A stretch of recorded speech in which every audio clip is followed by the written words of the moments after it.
Hello students, तो आज हम क्लास 5th के समाज का जो फर्स्ट लेसन है वो पढ़ेंगे। देखिए इकाई 1 का है हमारी पृथ्वी, यानी इसमें जो है पृथ्वी के बारे में बताया गया। इकाई 1 में देखिए जो चैप्टर के आपका नाम है पृथ्वी का प्रतिरूप है ग्लोब, यानी इसमें पृथ्वी के प्रतिरूप ग्लोब के बारे में आपको बताया गया। चलिए देखते हैं। मनुष्य, पेड़ पौधे तथा पशु पक्षी पृथ्वी पर रहते हैं। पृथ्वी इनका निवास स्थान है, यानी रहने की जगह या ठिकाना है। जो मनुष्य और पेड़ पौधे और पशु पक्षी वो कहाँ रहते हैं? पृथ्वी पर रहते हैं।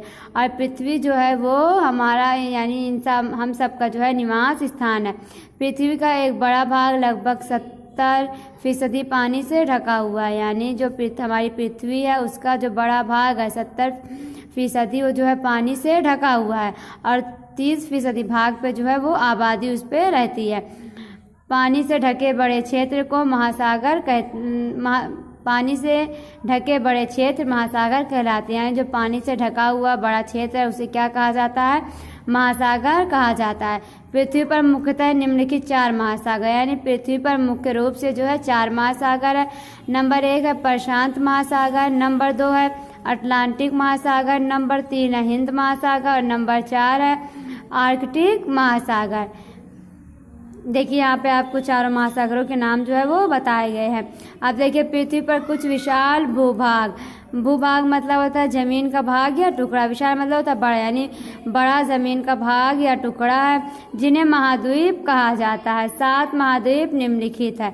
कितने महाद्वीप है? 7 महाद्वीप, जो कि निम्नलिखित यानी यहाँ देखिए दिए हुए हैं। Number 1 Asia, number 2 Africa, number 3 Australia, number 4 Antarctica, number 5 Europe, number 6 उत्तरी अमेरिका, नंबर 7 दक्षिणी अमेरिका।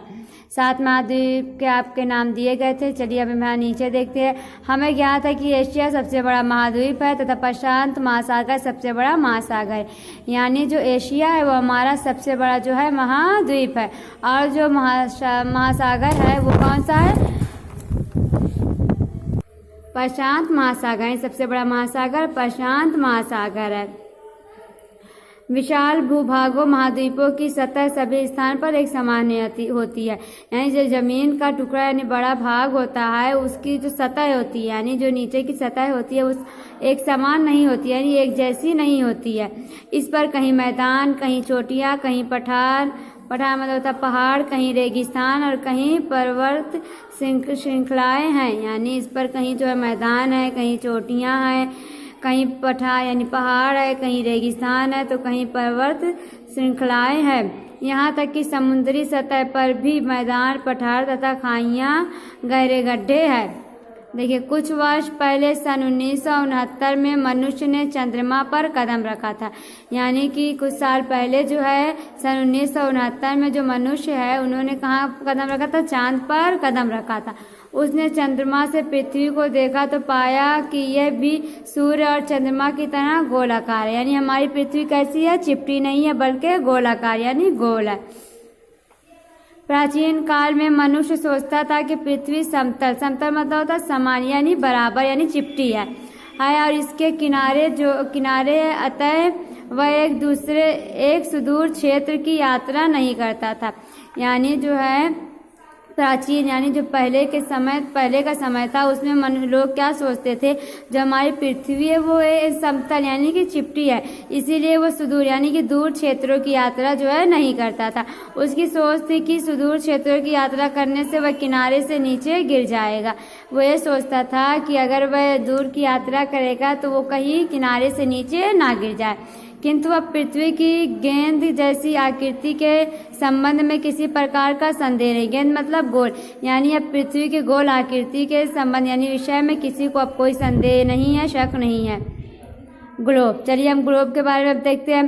ग्लोब पृथ्वी की सही आकृति दर्शाते हैं। जो ग्लोब है वो पृथ्वी की सही आकृति यानी जो नक्शा है उसका वो दर्शाता है कि पृथ्वी किस तरह से है, अतः इसे पृथ्वी का नमूना या प्रतिरूप कहा जाता है। यानी पृथ्वी की तरह ही गोलाकार होता है और वो पृथ्वी की आकृति को जो है दर्शाता है, इसीलिए हम इसे क्या कह सकते हैं? पृथ्वी का नमूना या प्रतिरूप भी कहा जाता है। हम ग्लोब पर महाद्वीपों और महासागरों का सही आकार तथा आकृति देख सकते हैं। हमने ऊपर पढ़ा है ना महाद्वीप और महासागर के बारे में, तो वही कह रहे हैं कि हम ग्लोब पे जो है महाद्वीपों और महासागरों का जो सही आकार है और जो आकृति यानी जो जिस तरह से उनकी आकृति है वो हम देख सकते हैं। ग्लोब के दो अंतिम बिंदु ध्रुव कहलाते हैं, यानी जो ग्लोब के दो अंतिम बिंदु होते हैं उन्हें हम क्या कहते हैं, ध्रुव कहते हैं। ग्लोब का ऊपरी अंतिम बिंदु उत्तरी ध्रुव तथा निचला अंतिम बिंदु दक्षिणी ध्रुव कहलाते हैं, यानी जो उसका ऊपरी बिंदु अंतिम बिंदु होता है, लास्ट का बिंदु होता है, उसे हम क्या कहते हैं, उत्तरी ध्रुव कहते हैं। और जो निचला अंतिम बिंदु होता है उसे हम क्या कहते हैं, दक्षिणी ध्रुव कहते हैं। ध्रुवों के बीच मध्य भाग में उपस्थित वृत्त भूमध्य रेखा होती है, यानी जो ध्रुवें होती है उनके बीच के जो मध्य भाग होता है, जो बीच का भाग होता है, उसमें उपस्थित एक वृत्त भूमध्य रेखा होती है। रेखा मतलब होता है लाइन, यानी लाइन होती है। भूमध्य रेखा पृथ्वी को दो समान भागों में विभक्त करती है, यानी बांटती है। जो भूमध्य रेखा होती है वो जो हमारी पृथ्वी है उसको दो समान यानी एक समान भागों में जो है डिवाइड करती है, यानी बांटती है। ये देखिए यहाँ पे देखिए ग्लोब दिया गया, देखिए जो अंतिम बिंदु है ना इसका ऊपरी अंतिम बिंदु, इसे हम क्या कहते थे, उत्तरी ध्रुव। फिर यहाँ पे देखिए निचला जिसे हम क्या कहते हैं, दक्षिणी ध्रुव। देखिए आपका ग्लोब है, इस पे देखिए महासागर और महाद्वीप जो है दिख रहे हैं। यूरोप, एशिया, अंटार्कटिक वृत्त, अफ्रीका, उत्तरी अमेरिका, दक्षिणी अमेरिका, देखिए यहाँ पे सारे जो है वो आपको साफ दिखाई दे रहे हैं। तो इसीलिए जो ग्लोब को पृथ्वी का प्रतिरूप कहा गया है। उत्तर का आधा भाग उत्तरी गोलार्ध कहलाता है, जबकि दक्षिण का आधा भाग दक्षिणी गोलार्ध कहलाता है। यानी जो रेखा होती है वो ग्लोब को दो भागों में डिवाइड यानी बांटती है ना, तो वही कह रहे जो उत्तरी गोलार्ध होता है वो क्या कहलाता है, जो उत्तर का जो आधा भाग होता है उत्तरी गोलार्ध कहलाता है, जो दक्षिण का आधा भाग होता है दक्षिणी गोलार्ध कहलाता है। ग्लोब की सहायता से विश्व तथा अपने देश की से संबंधित अन्य अनेक जानकारियां प्राप्त की जाती है। सहायता मतलब होता है मदद से, यानी हम ग्लोब की मदद से जो है विश्व यानी देश की जो है और अपने देश से संबंधित जो जानकारियां हैं उसे प्राप्त कर सकते हैं, यानी देख सकते हैं। ग्लोब को घुमाकर उस पर विभिन्न स्थानों को सरलता पूर्वक ढूंढ सकते हैं, यानी ग्लोब में जो है ग्लोब को हम घुमा सकते हैं। गोलाकार होता है ना, उसमें एक स्टैंड लगा हुआ होता है जिसकी मदद से वो घूमता है। तो वही कह रहे हैं हम ग्लोब को घुमाकर उस पर विभिन्न स्थानों को जो है सरलता पूर्वक यानी आसानी से जो है ढूंढ सकते हैं, देख सकते हैं। ग्लोब का प्रयोग करके पृथ्वी को समझ सकते हैं, साथ ही विशेष स्थानों की अवस्थिति भी जान सकते हैं। यानी हम जो है ग्लोब की मदद से जो है ग्लोब का प्रयोग करके पृथ्वी के जो स्थान है उसको समझ सकते हैं और उसके जो विशेष स्थान है उसकी अवस्थिति को भी समझ सकती है, यानी वो कहाँ है, कैसे है, ये सब हम जान सकते हैं। देखिए